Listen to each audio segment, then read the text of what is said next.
La lumière tamisée du lustre en cristal se reflétait sur les verres à pieds parfaitement alignés. La table, longue et élégante, était dressée avec une précision chirurgicale. Nappe blanche, couvert en argent, assiette en porcelaine fine. Tout respirait la classe et la maîtrise. Mais rien n'était plus maîtrisé que Marie. Elle glissait entre les invités avec la grâce d'une hôtesse née. Sa robe noire fendue laissait deviner une silhouette à la fois délicate et assurée. Ses cheveux étaient attachés en un chignon flou, étudié pour paraître naturel. Tout était pensé et calculé. « Installez-vous, je vous en prie », dit-elle en souriant à un couple de nouveaux venus. Son regard balayait la pièce, mais il s'arrêta une seconde à droite de la table, là où il s'installait toujours Antoine. 39 ans, éditeur marié, père d'un enfant. Mais ce soir, il n'était rien de tout ça. Ce soir, il était à elle. Il prit place. Marie sourit imperceptiblement, puis rejoignit sa chaise, juste en face de lui. Sous la table, ses talons glissèrent au sol. Et pieds nus, elle entra dans le jeu. La conversation s'engagea doucement. On parlait d'art contemporain, de politique, des dernières vacances à Marrakech. Tout était fluide, mondain et lisse. Marie écoutait d'une oreille. Elle riait au bon moment, opinait avec élégance. Mais ses pieds, eux, avaient déjà trouvé leur proie. Discrètement, elle tendit sa jambe droite sous la nappe.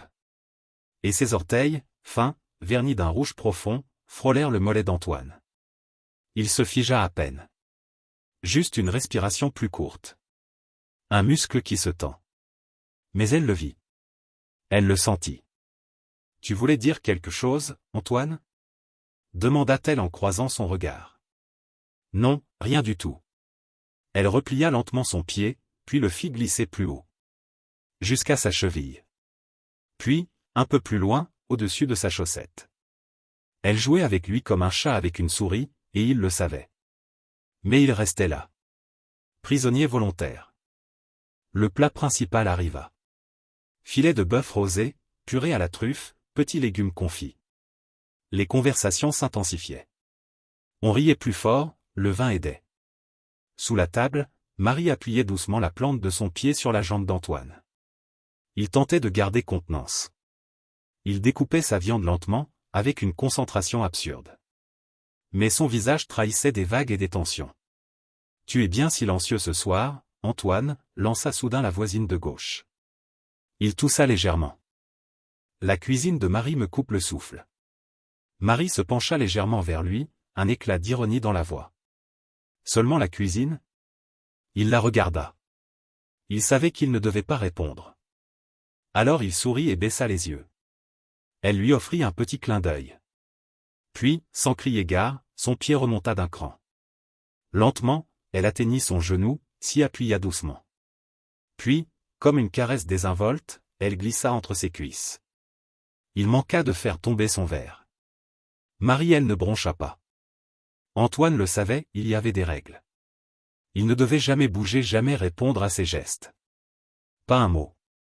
Juste des regards parfois. Et toujours l'obéissance. Il n'avait pas le droit de toucher et pas le droit de supplier. Tout ce qu'il pouvait faire, c'était subir et adorer. Sous la table, Marie glissa maintenant les deux pieds sur lui. Un sur sa cuisse, l'autre contre son mollet. Elle jouait avec ses orteils. Elle le massait, le testait et l'envahissait. Il fermait parfois les yeux une demi-seconde, comme s'il savourait un vin trop corsé. Mais il ne disait rien. Il était parfait. Marie croisa les bras et sourit, fière de son œuvre invisible. Le dessert venait d'arriver. Une tarte fine aux figues et au romarin, nappée de miel chaud. Mais Antoine n'y touchait pas. Il n'avait même pas vu l'assiette se poser. Marie avait posé un seul pied sur sa chaise. Doucement, avec lenteur, elle l'avait glissé entre ses jambes, remontant jusqu'à son bas-ventre tendu sous le tissu de son pantalon. Chaque pression de ses orteils était un commandement muet. Une sentence. Une preuve de sa domination.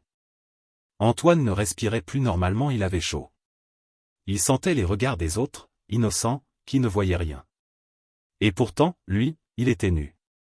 Exposé à sa merci. « Tu n'as pas goûté, Antoine », fit remarquer un invité. Il leva les yeux vers Marie, cherchant une autorisation. Elle le regarda, puis retira lentement son pied. Le froid du retrait était presque une punition. « Vas-y » dit-elle d'une voix douce. Et il prit sa cuillère. Une fois le dessert terminé, les invités commencèrent à se lever pour prendre le café dans le salon. Les conversations reprirent de plus belle. Rires, souvenirs, anecdotes mondaines. Mais Marie, elle, restait assise. Elle croisa les jambes et tapota sa chaussure du bout de son pied nu. Antoine s'était levé, mais elle le fixa. « Tu peux rester un peu, Antoine, j'ai une faveur à te demander. » Il comprit immédiatement. Et se rassit, tandis que les autres sortaient de la salle à manger. Ils étaient seuls maintenant, le silence se fit. Marie décroisa lentement ses jambes. Elle glissa son pied droit vers lui, cette fois jusqu'à son entrejambe. Elle ne caressait plus. Elle appuyait. « Tu as bien tenu ce soir, dit-elle calmement. Mais j'ai vu ton regard quand j'ai enlevé mon escarpin.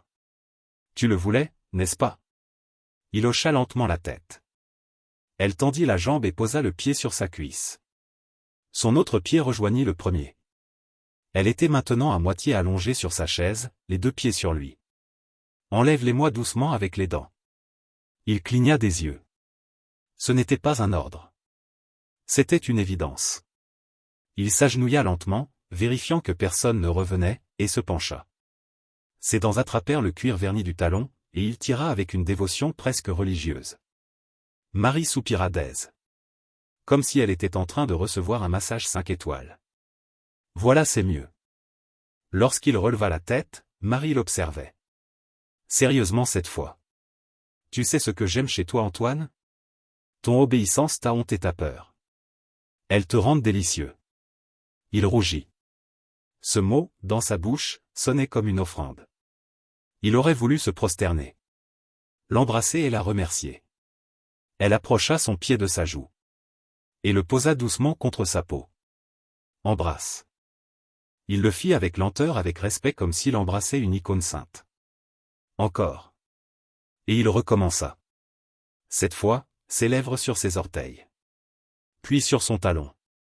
Puis entre ses doigts de pied. Elle soupira et ferma les yeux, puis se redressa. Assez pour ce soir. Remets-toi en place. Et va me chercher un verre de vin dans le salon rouge pas trop tannique. Il hocha la tête et se leva la tête basse, mais l'âme comblée. Quand Antoine revint dans le salon, Marie était en pleine conversation avec deux invités. Elle riait légère et brillante. Il lui tendit le verre. Elle le prit sans le regarder. « Merci Antoine. » Puis elle se tourna vers un autre homme. « Et donc, tu disais que ton fils partait à Londres ?» Antoine resta debout invisible. Et pourtant, sous cette robe noire, sous cette table de chêne, il venait d'être tout pour elle. Minuit, les derniers invités saluaient. Les manteaux étaient rendus et les portes refermées. Antoine montait dans sa voiture quand son téléphone vibra un message. « Tu as été docile ce soir, j'aime ça. Mais la prochaine fois, tu resteras sous la table jusqu'à la fin, Marie. » Il frissonna et sourit. 2 semaines plus tard, une nouvelle invitation arriva. Même adresse et même heure. Marie aimait les rituels. Cette fois, Antoine ne mit pas de ceinture. Il s'habilla plus simplement, il savait ce qui l'attendait. Ce n'était plus un dîner. C'était une offrande. Et sous la table, les pieds de Marie l'attendaient.